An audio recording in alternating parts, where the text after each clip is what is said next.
Okay, good evening, everyone. Thank you very much for joining us this evening. We're delighted to be joined this evening by Rabbi Jonny Hughes, Rabbi at Radlett United Synagogue and author of Understanding Reb Chaim and Understanding Rebbe Elchanan. Thank you very much for joining us this evening.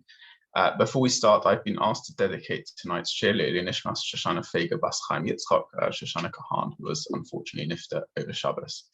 I have posted a link to, let me just post that to everyone. For anyone who's just joined, I've just reposted a link to the source sheet in the chat, and I will hand over to Rabbi Hughes. Thank you so much, Aaron, and thank you for all the preparation that's gone into this, and you've been really great. Doesn't surprise me, knowing your pedigree and your dedication. We really need, more than ever, people like you who represent, I guess, the younger generation to be a spearhead for Torah study in Northwest London, because more than ever, I think we need this inspiration and we need that direction, and it's because of your energy that's got us here this evening. So thank you so much for that. And I believe we have about 45 minutes. We've got a lot to get through. We've been talking about Super Leagues all day, and apparently FIFA are going to do a thorough investigation about this new European Super League, particularly about why Tottenham are included. That needs to be thoroughly investigated.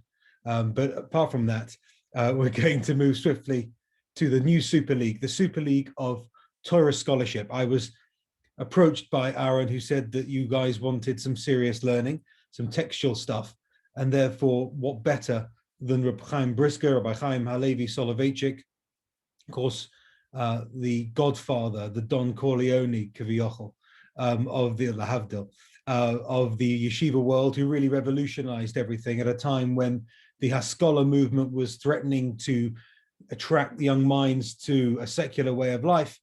Reb Chaim's new ingenious methodology attracted a whole generation back, and indeed has set the stall for future generations. And the whole style of learning in the classical yeshivas from Europe and beyond has been modeled on his thinking. Obviously, I'm a great chassid of Reb Chaim, or a great litvak of Reb Chaim, and I wanted to share something with you specifically because of the nature of this topic, and also because the psukim upon which this whole topic is based feature in the parsha this week. We have a tension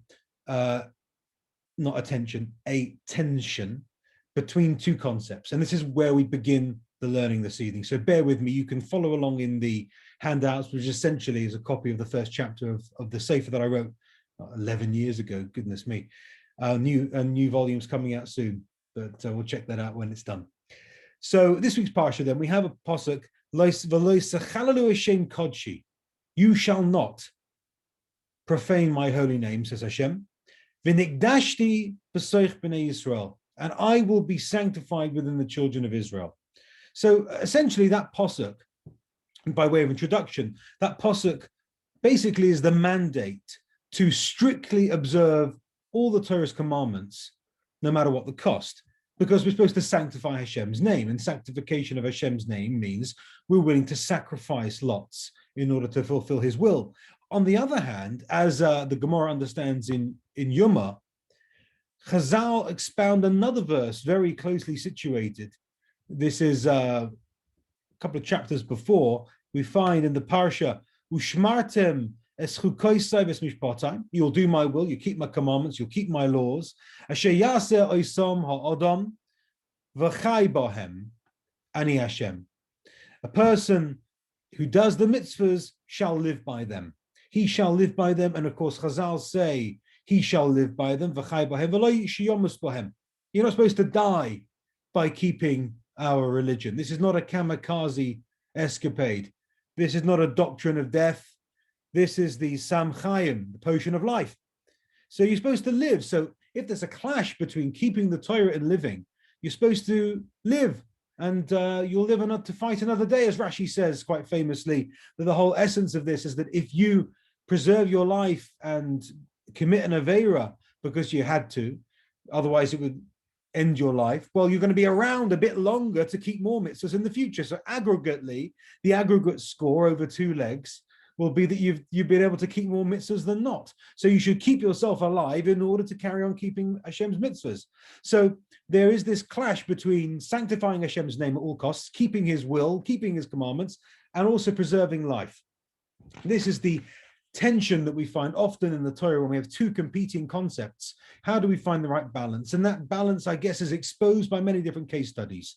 For example, as you'll find, page 34 of the Sefer, you can download the source sheet and read at your heart's content. I'm at the top of page 34, where the Rambam in Hilchos Yesodei HaTorah writes the following: Kishayamoid nocher v'yanes Yisrael lavor achas mikol mitzvahs amuris b'Torah.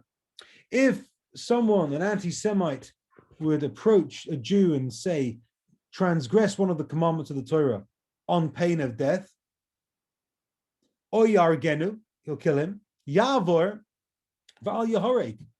What should you do? You should transgress, eat the pork pie, and not be killed. Preserve your life. So when is this? There are three exceptions. When you have to give up your life rather than transgress. One of the cardinal sins, the big three. Gilui arayis, idolatry. Shvichas domim, murder. So, if you say, kill that bloke, kill Mr. Cohen, or I'll kill you. Well, you're not allowed to kill Mr. Cohen, so you acquiesce and he'll pull the trigger on you. And also, of course, Gilui arayis, shvichas domim, avodah zarah. So those are the big three: idolatry, Gilui arayis, the one we didn't mention, Gilui arayis, meaning forbidden relationships like bestiality or incest, things like that. Eishes avol shalosh averos elu. But regarding these three particular mitzvahs, the Rambam paskins, im yoimar loy avoyer al achas mehen oitahare. You've got to give up your life rather than transgress one of these three mitzvahs. So there are three mitzvahs which, for some reason, outweigh this idea of preserving life, and you're going to have to give up your life rather than transgress. So that's pretty straightforward. The Rambam, as a Rishon, paskins that there are three exceptions to preservation of life, where v'chai b'hem goes out the window, and rather you sanctify Hashem's name. That side of the equation will be victorious. So transgress, no. We've got to sometimes live for a principle higher than life. I guess I quoted this to Micah Hiller, that if that wasn't the case, we wouldn't probably be around. If the Western world had put up with Yemach Shemoy in Germany, then and hadn't been prepared to sacrifice their life for the values of freedom, we wouldn't necessarily be around here today.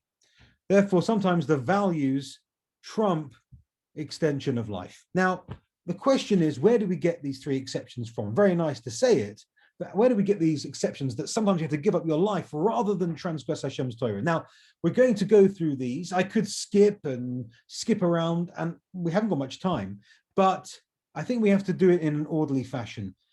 And your homework this evening when we finish is to carry on and learn through this sugya. But we're going to start where we start, and we'll get as far as we get to. But hopefully what we'll digest together this evening will be worthwhile, and we'll be able to learn at least the beginning of this wonderful analysis from Reb Chaim Brisker. Tremendous, insightful lomdus, which is enough to illuminate an entire year. So let's begin. So how do we know that these three cardinal sins are exceptional, that you have to give up your life rather than transgress them?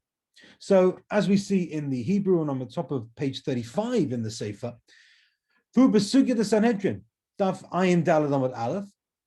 So he says, we get this from Sanhedrin. The Gemara says, Rabbi Yochanan mishum Rabbi Shimon ben Tzadok, nimnu v'gomru b'aliyas beis nitza belud, or beloid. So there was a load of material learnt in that particular city, where they did a poll. They had a general election up in the attic somewhere, based Nitza, and they counted a poll of the rabbis, what should be the halacha. If a person should say, transgress one of the commandments of the Torah or be killed, what's the halacha? You should do the sin and not be killed. Apart from idolatry, forbidden relations, and murder. So how do we know these three? Avodah Zora, Rabbi Eliezer, the Sanya. There's a brayso that Rabbi Eliezer quotes. Rabbi Eliezer Omer, we say this thrice daily, that you're supposed to love Hashem with all your soul. That implies that if your soul is being tempted to serve another god and bow down to another god of a deity of foreign provenance, then one should rather sacrifice one's life. V'chol nafshecha, give up your soul, give up your nefesh for the ahavas Hashem. So therefore, it stands to reason, according to Rabbi Eliezer, that the pasuk is implying that you should give up your life rather than serve another god in order to preserve your loving relationship with Hashem. So that's how we know you have to give up your life rather than transgress avodah zora, idolatry. Okay, number 2, Girui Arayis, Shvichas Domim. So how do we know forbidden relations you have to give up your life, or murder you have to give up your life? So it says the following. The Gemara says, could Rabbi Adanasi taught in the brayso, the Sanya, Rabbi Omer, Ki ka'asher yokum ish al re'eu u'ritzachai nefesh, kein hadavar hazeh. There is a comparison made in the Torah about an engaged maiden, a Nara Hamayrosa, who's basically undergone Kedushin. She's as good as an Eishes Ish. And she actually is taken by force. So does she get the death penalty for have a relationship outside of her marriage? No, because it was forced. And the Torah compares it to murder. Just like someone killed you, it's not your fault. So too, someone committed Gilui Arayis upon this maiden. And therefore she's not culpable and shouldn't be punished. She was a victim. So we learn from there, not only that, but other things as well. Because since the Torah says, Kein Hadovar Hazeh, there's a link between Gilui Arayis and Shvichas Domim, between the crime of forbidden relations and murder. We can learn one to the other, that just like in murder, you have to give up your life rather than kill somebody if you're forced to. So too, you should give up your life rather than commit Gilui Arayis, be involved in a forbidden relationship, which carries the penalty of Kores, which is Gilui Arayis. And we learn one from t'other. Now, how do we learn that? So the Gemara says, there's a hekish. A hekish, one of the 13 principles of interpretation, one of the Yud Gimel Midrash Torah Nidreshes Bahen, tells us that when we have two themes juxtaposed, then we are able to learn halachas across from one to the other. A bridge is drawn between these two entities, and we can learn halachas from one to the other. Just like with a murder case, you're not allowed to murder, you have to give up your life rather than murder. Afnara Hamayrosa, in a case like a Nara Hamayrosa, which is Gilui Arayis, you should not engage in forbidden relations. Tarivel Tavla, you should die rather than transgress. And that's all very well, but how do we know murder itself? You're telling me that we're learning from the department of murder, Ritzicha, over to the department of Gilui Arayis, that you should rather give up your life than commit the sin. Well, how do I know murder in the first place? If I'm comparing Gilui Arayis to murder, to Ritzicha, how do I know Ritzicha in the first place? So the Gemara says, Ritzeach Gufei Manolon. How do we know Ritzeach itself, that you should give up your life rather than kill somebody? Svorahu. Svora. What's a svora? And by the way, if you have any questions, please ask me at the end. I'll leave 6 minutes or so at the end for questions if you have any. So write them down or think of them, and we'll approach that at the end. It's very important that you could get everything clear together. So what's a svara? A svara is not just its logic. A svara means it's an axiomatic, Torah-endorsed piece of rational thinking, which has biblical proportions. It has biblical legitimacy. What's the svara? Mi yemar d'damach didach sumugtfei, dilma dama d'hai gavra sumugtfei. That there's an axiomatic principle that I can't play God and choose between lives. If someone puts a gun to my head and says, kill Mr. Cohen or I'll kill you. So if I say, kill Mr. Cohen, I've decided who should live and who should die, but who's to say my blood is redder than that person's blood? Maybe his blood is redder since he's innocent. So how can I choose between lives? Therefore, what should I do? Acquiesce, which means don't engage, and I'll die. I'll sacrifice my life because I cannot play God and decide whose blood is redder. And just like I'm not supposed to intervene and I'm going to die rather than transgress, we learn that across the bridge of the Hekesh from murder to Gilui Arayos, and also therefore in Gilui Arayos, the halacha will be the same. Yahoreg Ba'al Ya'avor. The result will be you'll die rather than transgress the crime of Gilui Arayos, rather than engage in an act of Gilui Arayos. You have to give up your life, just like in murder. We learn one from the other from this Hekesh. Now, I am brainwashing you and trying to inculcate different things subtly into your brain. But Kain Hadov Azer in the Torah says that these two things are similar, right? Just like Nara Marasa, the case of Ritziach is the same. Kain Hadovar Hazer. So I would submit to you, ladies and gentlemen, brothers and sisters, comrades and friends, that the Torah is introducing to us a very unique Hekesh, a very intense Hekesh. Usually when we find two things juxtaposed in the Torah, as I said some moments ago, you can learn one to the other through this bridge called the Hekesh. But in this instance, the Torah is telling us that these two matters are the same. Not just that they are parked next to each other in the car park, but the Torah is telling, God is saying, these two things are the same. Kain Hadovar Hazer, which is a very unusual type of Hekesh, and maybe it makes it more intense. And maybe that piece of information about the intensity of this particular Hekesh might help us with the analysis that's to come. But be that as it may, we've now understood the Svara, and therefore the link between these two departments. And we learn, just like you have to give up your life rather than kill, you have to give up your life rather than engage in Gilui Arayos. So now we know the Makoros, we know the Gemara is identified, how we know these three sins are different. So we have to give up our lives rather than commit the crime of Avodah Zorah. And Gilui Arayos, we learn from this Hekesh, and we learn Ritzicha from a Svara, a piece of axiomatic Torah-endorsed logic, that you have to give up your life rather than kill somebody. Who says your blood is redder? Okay, I know we're going at a rate of knots here. We're going to have to get through something this evening, I hope you'll agree. So we're going to move through. Right. Let's go to if you go to page 38 in the book and the source sheet that you have in front of you, we go to the grey box. We continue with, if you're on the, yes, thank you very much. Page 38 then. So the Gemara continues. So Reb Chaim says the sugya continues. Loi omru ela b'tzino. The Chazal only said that in private this is the case, that these three cardinal sins, you have to die rather than transgress. But nevertheless, he says, if it's in public, even a light mitzvah, even a seemingly less important mitzvah, you have to die rather than transgress it. The Gemara talks about even tying your shoes against the minhag of Klal Yisrael. And let's say a Nazi, God forbid, would say, I'm going to kill you unless you tie your shoes in a different way. So as it's part of a campaign of anti-Semitism, a campaign of Gerzera Shmad, then it's permitted, then you should give up your life rather than transgress any mitzvah. And then the Gemara says, but hang on, for Esther, Farhesia Havai.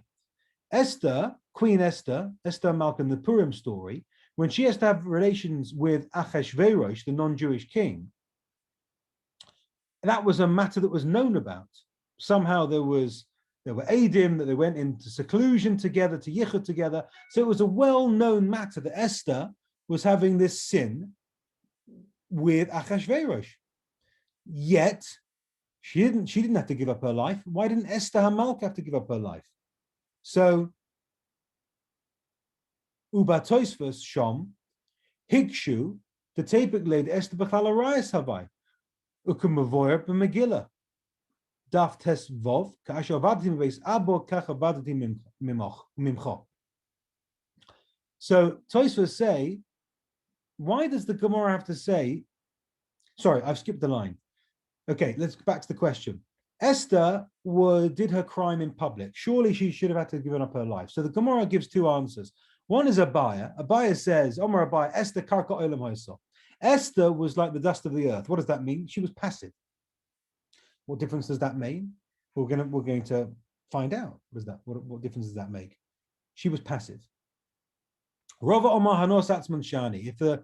If the anti-Semite or the person causing the distress is getting benefit out of it for themselves, the matter is different. You don't have to give up your life. The first answer, though, is the one that we home in on. That Esther was passive, so she didn't have to give up her life, even though her relationship with Achashverosh was public, and really simply speaking, she should have had the mitzvah of Yohareg Val Yavor, to die rather than to commit the crime. But nevertheless, since she was passive, apparently passivity makes a difference. Now, Tosfos asks a question.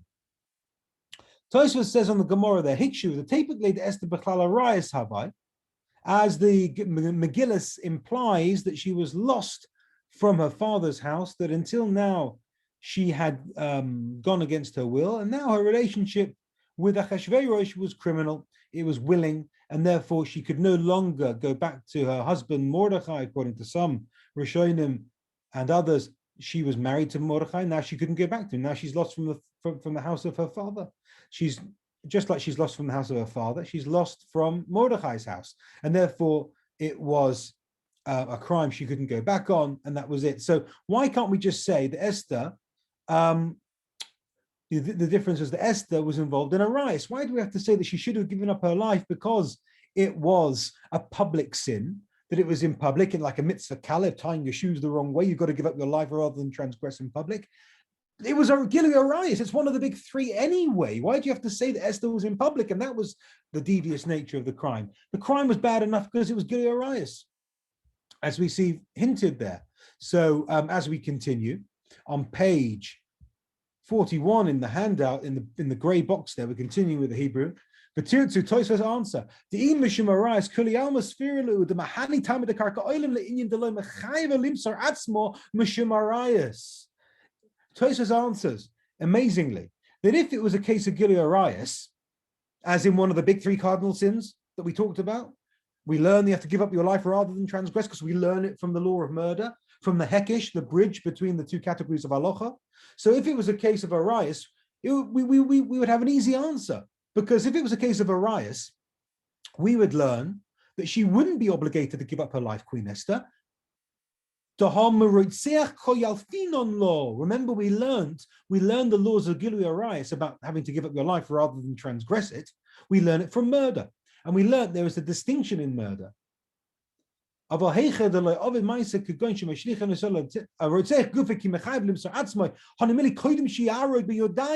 there's a key distinction, apparently, in the context of murder. Apparently, Tosfos says that gives us a really interesting, maybe a hypothetical case, where you'll see a distinction in murder. There is an excuse of passivity. There is an exculpatory defense of passivity in the context of murder.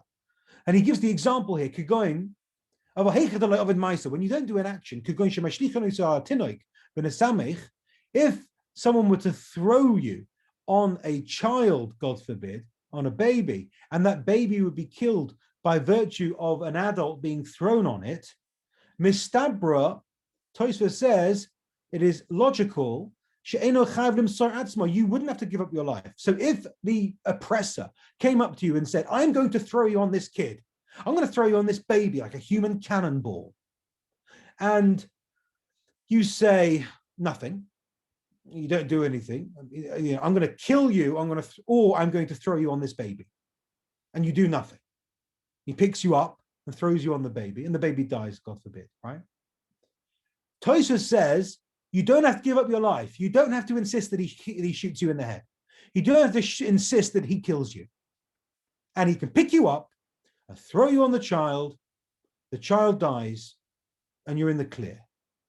You did not do anything wrong. Demotzi Omar Adrabah, because you have an excuse. You could say, on the contrary, my chozis the dama de chavarai sumuktvei, dilma dama di dok sumuktvei, kiven de levad maisa. There's a fundamental distinction, Tosfos says, in the svara about the context of rotzicha, murder, that one does not have to give up one's life if one is a passive killer.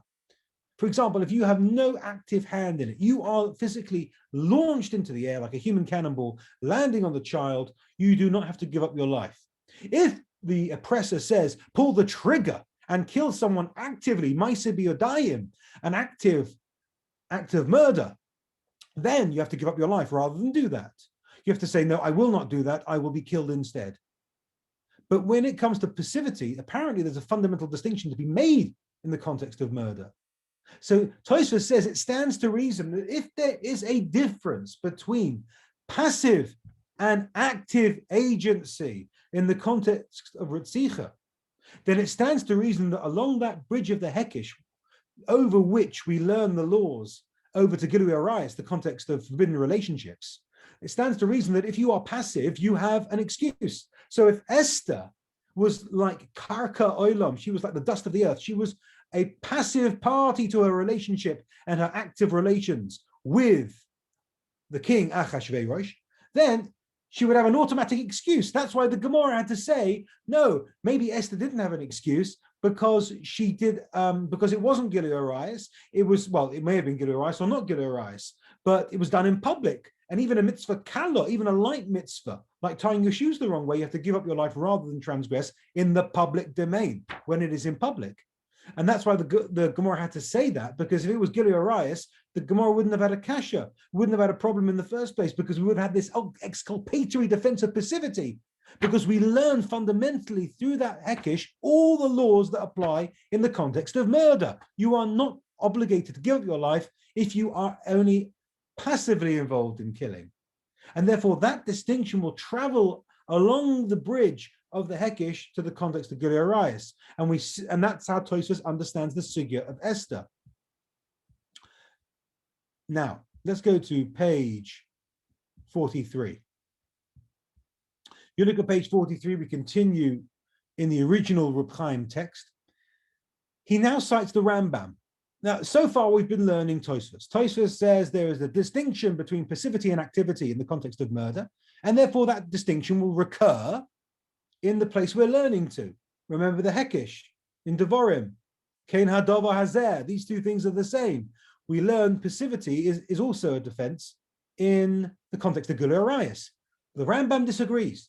The Rambam has a fundamental disagreement with Tosfos in this context. Two mega Rishonim in the Super League of Rishonic activity, they have a fundamental machlokas about this issue. For Rambam de Sosam v'lo hisker klahach de karka olam. Mashma de choyle kalzeh, the sphere de b'chol gavni yahari bal yava b'gilui arayos. So Reb Chaim makes a call. We learned the Rambam in the first instance, didn't we? Remember back in when we were at 9:10, back in the good old days? We learned the Rambam says that there are 3 cardinal sins and you have to give up your life rather than transgress them, right? In those cases, you have to sanctify God's name and not fulfill v'chai b'hem. You have to give up your life rather than transgress. Did he make any exceptions? Did we hear the Rambam say, oh, but if you're passive, it's all right? He never said that. He was sosam, which means he closed his language. He did not explicitly provide any exceptions. It was a closed statement. He's unequivocal. And he says, therefore, he implies, Reb Chaim implies, or infers from the Rambam, that there is no excuse. One would have to give up one's life rather than transgress these 3 crimes of murder, avodah zarah, and Gilui Arayos, forbidden relations, in all cases, even if you're passive. So now we saw the Gemara, we saw Tosfos, which exposed this distinction between passivity and activity in the context of murder, which we learn via the Hekesh to the context of Gilui Arayos. But the Rambam disagrees with that. The Rambam says there are no exceptions. You always have to give up your life rather than transgress the big 3, even murder. And therefore, even in murder, there's no excuse. If, for example, let's say the case throwing on the baby, if the person is thrown like a human cannonball, landing on the baby, the Rambam would say you have to actively give up your life rather than do that, which would mean that I guess you have to say to the oppressor, kill me, I will not be thrown on the child. I guess that's what it would mean. There would be an obligation to give up your life. Okay, so we're going to go through very quickly the next step because it's not fundamental to what I want to say. So at the end of page 43, you'll see at the bottom, and again, we're always reading the gray boxes here. And it starts with Kavar Nechlaku Rishonim Bazeh. So there's a Machlokes Rishonim, the Bala Ma'ora and the Ramban, about whether Esther, whether her act with Achashverosh, a relationship, was Gilui Arayos. Is it that a relationship with a non-Jew is not considered Gilui Arayos? It's considered just a negative prohibition without chores, without spiritual excision as a result. And therefore, it needed to be amplified by the fact that it was public in nature to expect Esther to have given up her life for it, because it's not one of the big three, right? It's just, it's like eating pork. It's just a general lav, a general negative command, but it hasn't got the extra cardinal nature of something like Gilui Arayos, Shvichas Domim, or Avodah Zarah. But let's move on. So let's go to the bottom of page 44.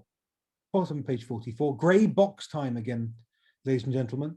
Ela de Tzorachien, Tahari HaToistos Hoichichum Eritzech, the Heichad Avi Shaval Tase, Ena Mechuyev Limsar Atzma Veloma Posak de Bechol Gavni Tori Val Taver. So Reb Chaim asks a question on the Rambam. Surely Tosfos proved from the case of Ritzicha, when he talked about the baby and the human cannonball, remember that scenario? Hideous scenario. Apparently, it's axiomatic that when you are passive, shaval tasa, when you're not doing an act, you're merely a passive agent of death, you are not obligated to give up your life rather than transgress. Rather, you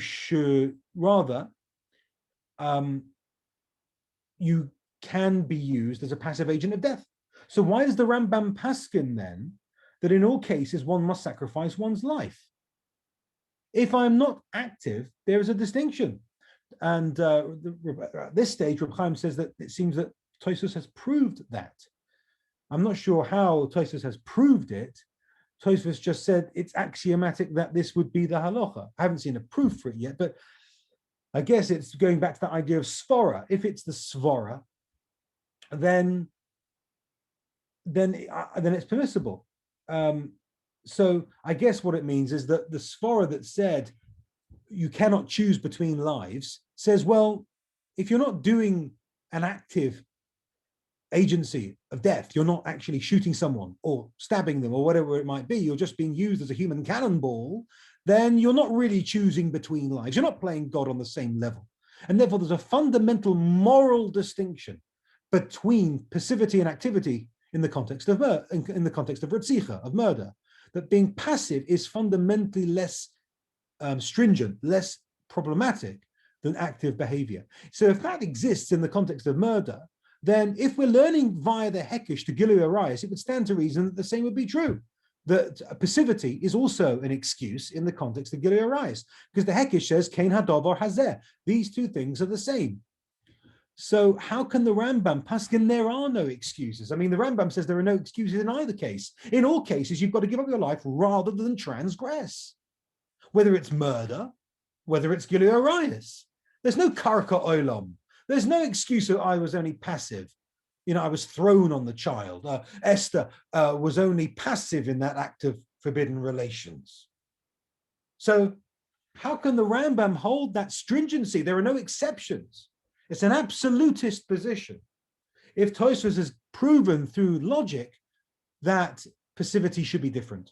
Now, we're going to try and attempt the last paragraph, which I probably spent 70 hours trying to understand. We're going to try and do it in the next 5 minutes. If that's not a miracle, I don't know what is. But we're going to try and look at the first answer that Reb Chaim Brisker proffers in order to defend the Rambam. To try and understand the Rambam, who understands that there is no excuse of being passive. This is at the bottom of page 45. Let's learn this together.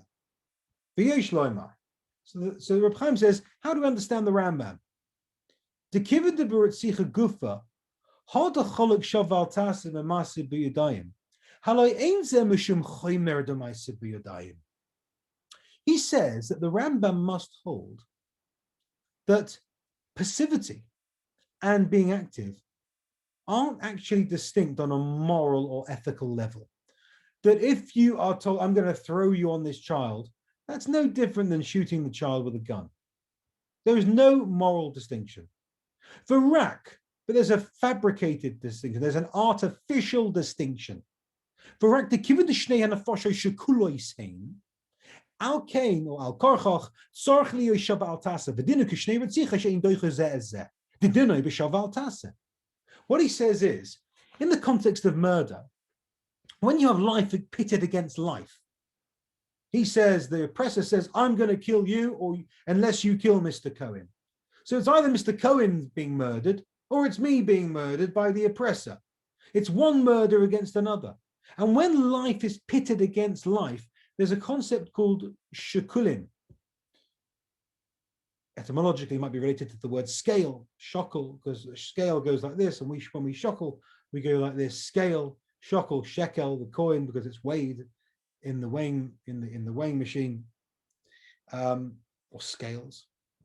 So shekulin means that there's an equilibrium, that these two lives are of equal value. If they're of equal value, then one cannot override the other. You're in a permanent state of stasis, of paralysis, of equilibrium. One life cannot trump the other. So in that context, what do you do when the person says, I'm going to throw you on the baby or kill you? What should you do? Well, Shkulin says, I do nothing. Shaval Tasa, don't do anything. So what will happen if I don't do anything? Well, I'll be thrown on the baby and the baby will die. But the name of the Bekuach Nafshe Shokol Karayas. But if we look at the Gilui Arayas case, we don't find the concept of Shkulin.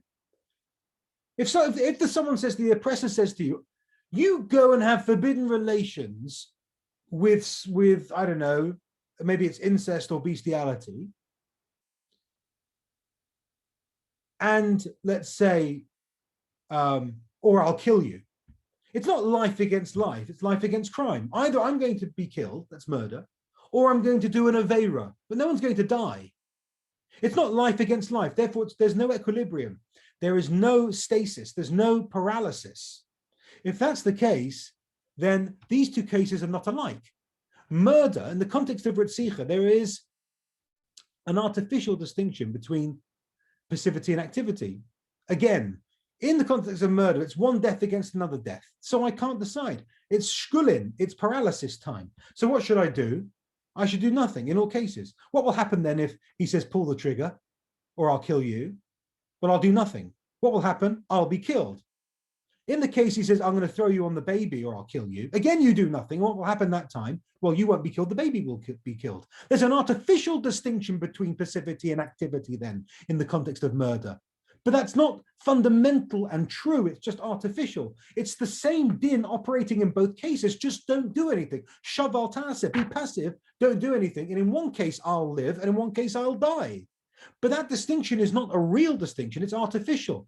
So when we travel over to the case of Gilui Arayas, and it's not life against life, it's life against crime, then we can no longer say shkulin and paralysis and just do nothing. So he says, this won't transfer. So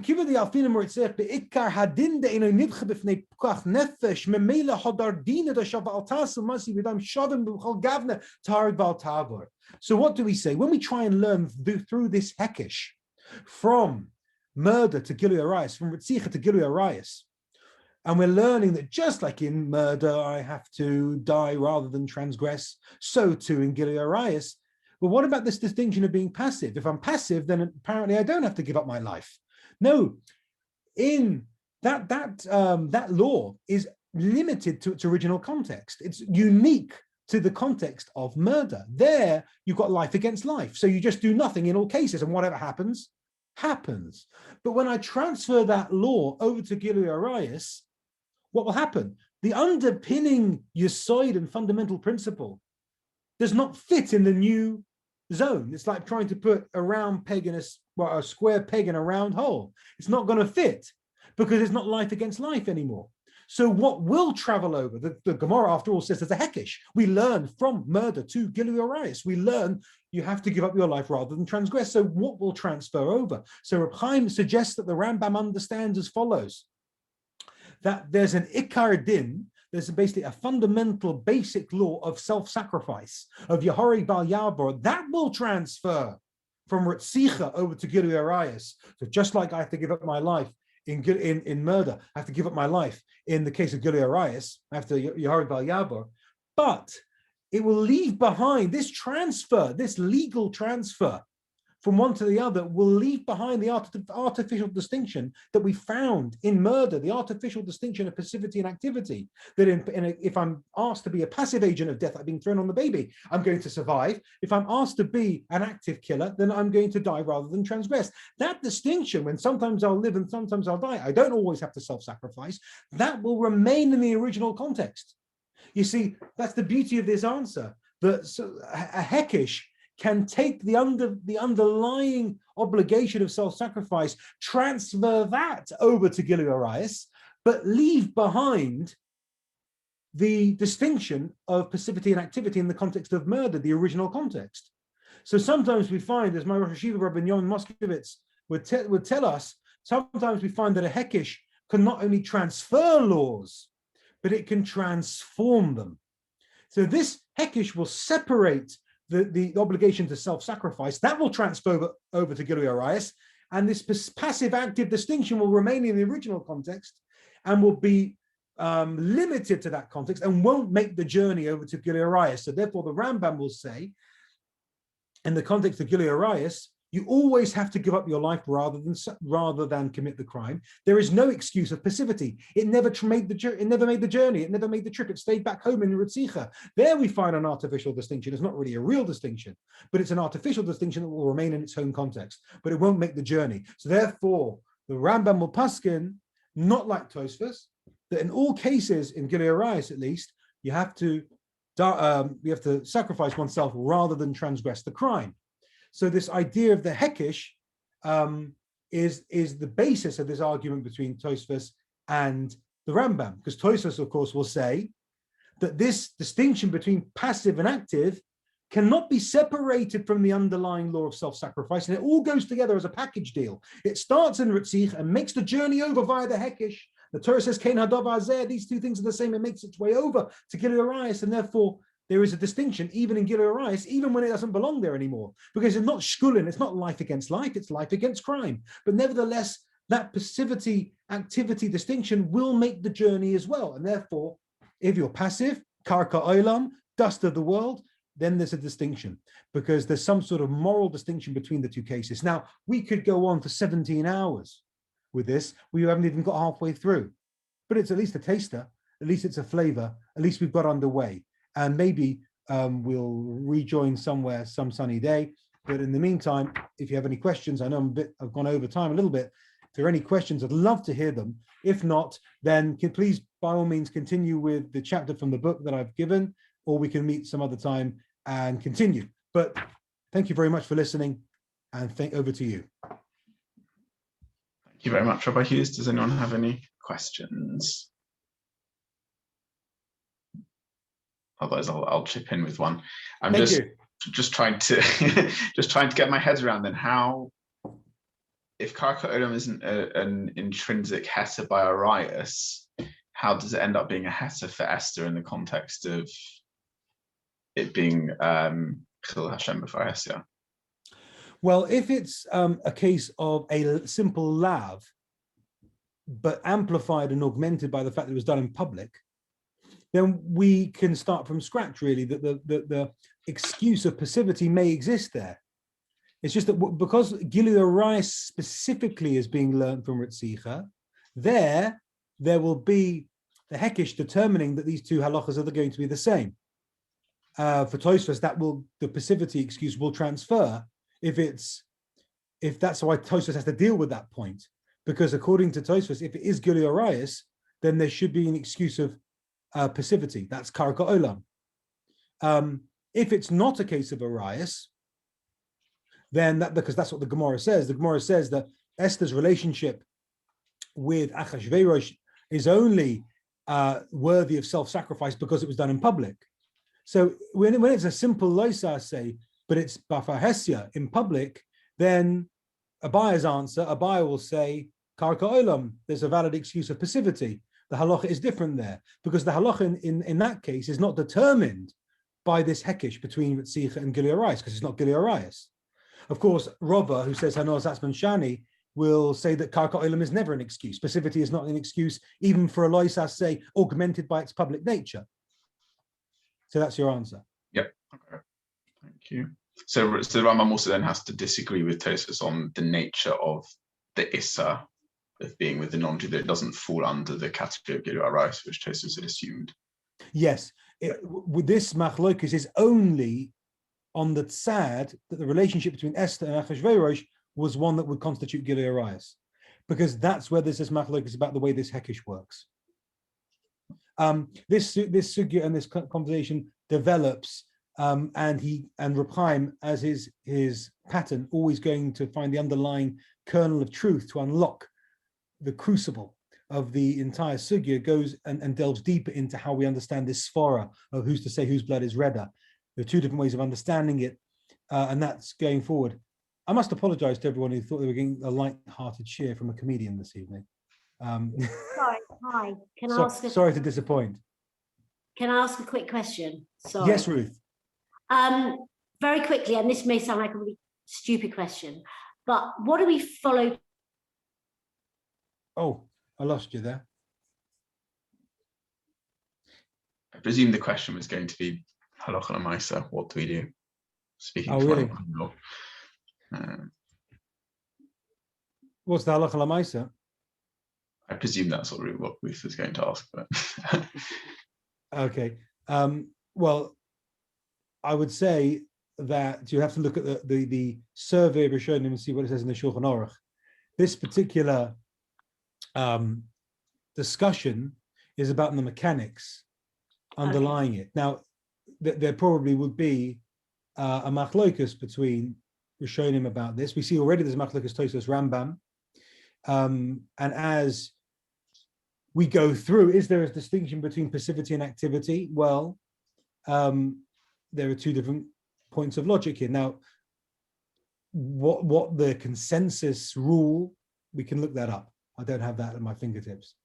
But what we're concerned with is just understanding the mechanics, because what we find with psak halacha is something that is, I guess, the outcome of the end of the story.